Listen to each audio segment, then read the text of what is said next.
Vamos a continuar. Estamos hablando de Salomón, ¿verdad? Estamos en Primera de Reyes, ¿sí? ¿Está tomando apuntes? ¿Está leyendo usted su Biblia en su casa? Esta es una buena manera de tener, ¿qué le diré? Si no lo tiene, al menos empezar un buen hábito de lectura, ¿verdad? Cuando estamos estudiando determinados libros. Le ayuda a tener una secuencia y aparte escucha algo más el domingo. Así de que, si usted dice, ¿por dónde empiezo a leer la Biblia? Bueno, esta es una buena manera de que usted vaya junto con todos, ¿verdad? Y aparte, si tiene alguna pregunta, pues podemos aclarar. Muy bien. Entonces, vamos a abrir nuestra Biblia en Primera de Reyes, capítulo 7. Estamos con Salomón, ¿se acuerdan? Que ya está reinando Salomón, hijo de David. Ya leímos algunas cosas sobre él. Pero vamos a hablar de cómo a él fue al que Dios le permitió construir el templo, ¿verdad? Lo que anhelaba David, su papá. El Señor le dijo, tú no puedes. ¿Por qué le dijo que no podía? Porque sus manos estaban llenas de sangre, ¿verdad? Porque David era un guerrero, así que se la pasó la mayor parte del tiempo en guerras, en pleitos, ¿verdad? Bueno, claro, estableciendo el reino, pero obviamente había tenido que matar gente, ¿verdad? Durante las guerras, y el Señor dijo, no, tú no, pero uno de tus hijos lo hará. Y le toca a Salomón. Justamente, así que vamos a leer, yo quiero que leamos el capítulo 7 del verso 1, vamos a leer del 1 al 12, pero no me ponga la Reina Valera, ponme la versión internacional, porque va a dar medidas. Entonces, la Reina Valera, pues tiene la medida en codos, y prefiero que veamos en metros, ¿está bien? Entonces vamos a leer ahí. Desde el 1 vamos a leer hasta el 12 para saber qué era lo que estaba Salomón edificando. Dice, Salomón también terminó la construcción de su propio palacio, pero el proyecto le llevó ¿qué? 13 años. 13 años. Construyó el palacio, Bosque del Líbano, el cual medía 45 metros de largo por 22 metros y medio de ancho, 13 metros y medio de alto. 4 hileras de columnas de cedro sostenían las vivas, las cuales también eran de cedro. Encima de las columnas había 45 celdas, 15 en cada piso, y sobre las celdas había un techo de cedro. Las ventanas estaban colocadas en 3 filas de 3 en 3 y una frente a la otra. Bueno, de aquí es de donde sacan las películas, ¿se fijan? Porque dice esto y esto, entonces los arquitectos empiezan, ¿verdad?, a dibujar qué es lo que está diciendo, porque es una descripción. Dice, todas las entradas tenían un marco rectangular y estaban colocadas de 3 en 3, una frente a las otras. Salomón también hizo un vestíbulo de columnas que medía 22 metros y medio de largo por 13 metros y medio de ancho. Al frente había otro vestíbulo con columnas y un ¿qué? Alero. Construyó además una sala para su trono, es decir, el tribunal donde impartiría justicia. Esta sala la recubrió de cedro de arriba a abajo. Su residencia personal estaba en un atrio aparte y tenía un modelo parecido. A la hija de Faraón con la cual se había casado, Salomón le construyó un palacio semejante. Desde los cimientos hasta las cornisas y desde la parte exterior hasta el gran atrio, todo se hizo con bloques de piedra de buena calidad, cortadas a la medida y aserradas por ambos lados. Para echar los cimientos se usaron piedras grandes y de buena calidad, unas medían más de 4 metros y otras más de 3. Pero en la parte superior se usaron también piedras selectas cortadas a la medida y vigas de cedro. El muro que rodeaba el gran atrio tenía 3 hileras de piedra labrada con cada hilera de vigas de cedro, lo mismo que el atrio interior y el vestíbulo del templo. Y pues vea todo el material y la dimensión del material, ¿verdad? Porque dice la escritura que era una obra majestuosa lo que estaba haciendo, ¿verdad? Algo increíble. Entonces dice Salomón construyó un magnífico palacio para sí y una gran cantidad de obras públicas. Amplió las murallas existentes en Jerusalén para encerrar dentro de su protección los nuevos edificios y barrios. Salomón llevó a cabo extensos programas de construcción de caminos, ciudades fortificadas donde se mantenían las guarniciones y de ciudades de almacenamiento para propósitos administrativos. Vemos entonces, ¿verdad?, cómo le estaba funcionando ¿qué? La sabiduría que Dios le había dado. ¿Verdad? Porque Salomón empezó a reinar muy joven. Pues no tenía tantos estudios. Todo lo que él estaba haciendo venía, ¿verdad?, de las ideas y toda la sabiduría que Dios le había dado. Entonces Salomón también hizo comercio, ¿verdad? Era hábil comerciante, sabía aprovechar la situación estratégica de su país. Dice, hizo un puente entre Egipto y Asia. Controlaba la ruta caravaneras, o sea, de las caravanas. Dice, una fuente de riqueza eran las minas de cobre y hierro en la región de Arabá, la edificación de fundiciones para refinar metales, el puerto marítimo al extremo del norte del Golfo de Acaba. Construyó una flota de naves que traficaba hasta el sudeste de Arabia y hasta la costa africana de Etiopía.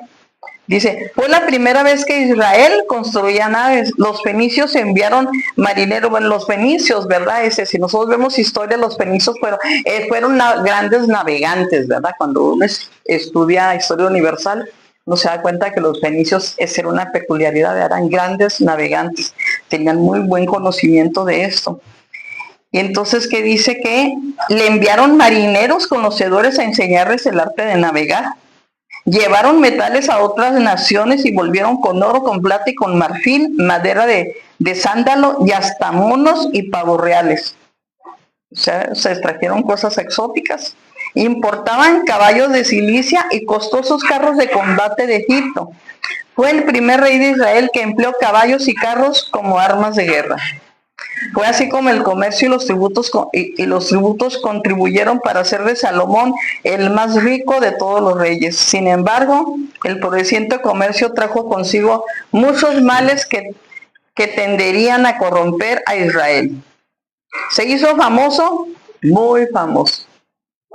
Era el más famoso de sus tiempos.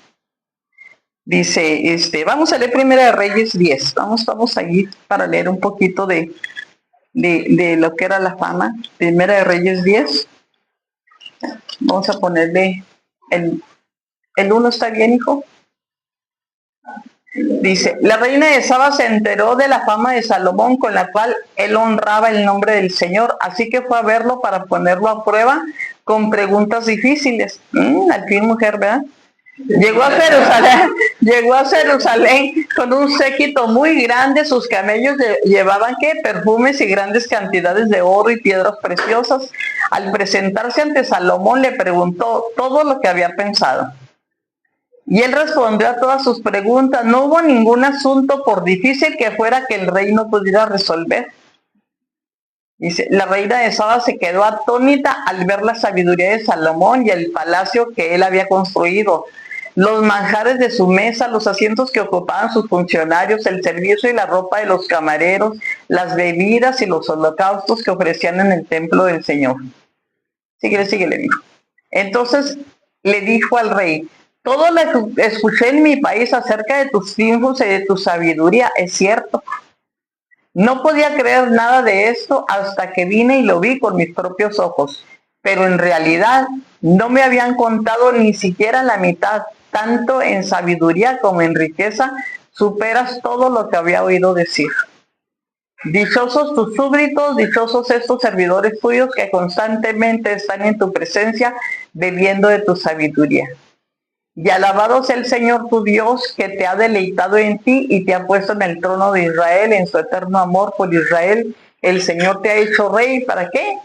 Para que gobiernes con justicia y rectitud. Vamos a darle hasta el 13. Dice, luego la reina le regaló a Salomón 3,960 kilos de oro, piedras preciosas y gran cantidad de perfumes. Nunca más llegaron a Israel tantos perfumes como los que la reina de Saba le obsequió al rey Salomón. La flota de Irán trajo desde Ofir además del oro, grandes cargamentos de madera de sándalo y de piedras preciosas. Con la madera el rey construyó escalones para el templo del Señor y para el palacio real, y también hizo arpas y liras para los músicos. Desde entonces nunca más se han importado ni ha vuelto a verse tanto sándalo como aquel día. El rey Salomón, por su parte, le dio a la reina de Saba todo lo que a ella se le antojó pedirle, además de lo que él en su magnanimidad ya le había regalado. Después de eso, la reina regresó a su país con todos los que la atendían. Bueno, vemos entonces cómo viajaban, ¿verdad?, para conocerlo. Entonces había mucha fama, ¿verdad? Entonces la fama atrae gente, ya nos vamos a dar cuenta, ¿verdad? Y vemos aquí, ¿verdad?, que la única manera de explicar la sabiduría era reconocer que le había sido dada por el Señor, ¿verdad? Pero ¿qué pasó? Se volvió materialista, ¿verdad? Dice, siempre hay un pero, ¿verdad? Siempre hay un pero, ¿verdad? Como los humanos, vamos bien, de repente pues nos atoramos, ¿verdad? Dice, con el transcurso de los años las riquezas continuaron acumulándose hasta que el oro era muy común en Jerusalén y la plata perdió su importancia. Crecía su fama y aumentaban sus riquezas. Salomón se dejó arrastrar por los sentimientos hasta cegar su sabiduría. No supo administrar sus riquezas ni su grandeza con moderación. Todo lo que hacía lo hacía extravagante. Se calculaba que hasta 15,000 personas se sentaban a la mesa real. Entre las 1,000 mujeres del harén de Salomón, los funcionarios de la corte, los embajadores de otras naciones y las visitas. Imagínense 15,000 personas, ¿de qué tamaño era el lugar? Oiga, para darles de comer a todos, ¿verdad? ¿Cuántos cocineros tendría? Yo dije, si uno con 100 ya se haría bola, ¿verdad? Tuvo decadencia Salomón, obviamente, si dice, las mujeres de Salomón desviaron su corazón. Salomón se casó con muchas princesas paganas para cimentar alianzas políticas. Aparentemente quería superar a sus vecinos en todo. Al entregarse a la sensualidad y el orgullo, se fue debilitando su voluntad y se enfrió su amor a Dios. Edificó santuarios paganos donde sus mujeres y los comerciantes extranjeros pudieran rendir culto a sus dioses, y al final él mismo participó de la adoración idolátrica. Salomón había rechazado a Dios. ¿Y qué cree? Y Dios lo rechazó a él. Entonces, ¿qué podemos aprender aquí? Que tenemos que tener cuidado, ¿verdad? Cuando Dios nos prospera, nosotros tenemos que tener mucho cuidado, ¿verdad? Porque como humanamente nos inclinamos más a lo que se ve, ¿verdad? Y llega un momento que podemos olvidarnos de dónde proviene todo lo que nosotros tenemos, ¿verdad? Dice, no se menciona nada acerca de la gloria de Salomón en sus últimos años. Al alejarse de Dios, perdió su sabiduría y dejó de ser importante. Dios levantó adversarios contra Salomón, Hadad de Edom en el sur, Rezón de Damasco en el norte y Jeroboam en su propia nación. Salomón, el rey apóstata, fue hostigado por sus enemigos durante el resto de su vida. Vamos a ver Primera Reyes 11, 29 al 32, para cerrar aquí. 29. Primera Reyes 11, 29 dice, aconteció pues que en aquel tiempo, saliendo Jeroboam de Jerusalén, le encontró en el camino el profeta Ahías, silonita, y estaba cubierto con una capa nueva, y estaban ellos dos solos en el campo. Y tomando Ahías la capa nueva que tenía sobre sí, la rompió en 12 pedazos. Y dijo a Jeroboam, toma para ti los 10 pedazos, porque así dijo Jehová, Dios de Israel, he aquí que yo rompo el reino de la mano de Salomón, y a ti te daré, ¿qué? 10 tribus, de las 12 le dio 10. Dice, y él tendrá una tribu por amor a David mi siervo, y por amor a Jerusalén, ciudad que yo he elegido de todas las tribus de Israel. Dice, por cuanto me han dejado y han adorado a Astarot, dios de los sidonios, a Quemos, dios de Moab, y a Moloch, Dios de los hijos de Amón, y no han andado en mis caminos para hacer lo recto delante de mis ojos y mis estatutos y mis decretos como hizo David su padre. Pero no quitaré nada del reino de sus manos, sino que lo retendré por rey todos los días de su vida, por amor a David mi siervo, el cual yo elegí, y quien guardó mis mandamientos y mis estatutos. Pero quitaré el reino de la mano de su hijo y lo daré a ti, las 10 tribus, ¿verdad? Vemos entonces que al final, ¿qué dijo? Dios lo quitó, ¿verdad? Dios lo quitó porque él se desvió. A veces creemos que lo que tenemos es, incluyendo la sabiduría, ¿verdad? O el entendimiento, lo que sabemos, es porque somos bien listos nosotros, ¿verdad? Y no todo lo que tenemos, hermanos, todo lo que se ve y lo que no se ve, viene de Dios. Todo. Entonces esta capa nueva vemos que simbolizó, que rasgó este profeta, que simbolizaba que la división del reino. Salomón murió muy joven, más o menos a los 60 años, muy joven, ¿verdad? Dice, Salomón dejó el tesoro vacío al morir, dice, y el pueblo desilusionado y un pueblo a punto de dividirse. Aunque comenzó bien, parece que carecía de la espiritualidad de su padre David. La ley declaraba que los reyes no deberían multiplicar su riqueza, ni caballos ni esposas. Eso decía la ley, ¿verdad? Y Salomón multiplicó las 3 cosas que le dijeron que no. Entonces, vamos a cerrar ahí, vamos a terminar ahí y vamos a aprender de ahí, ¿verdad? Vemos entonces que la sabiduría, necesitamos nosotros sabiduría, ¿verdad?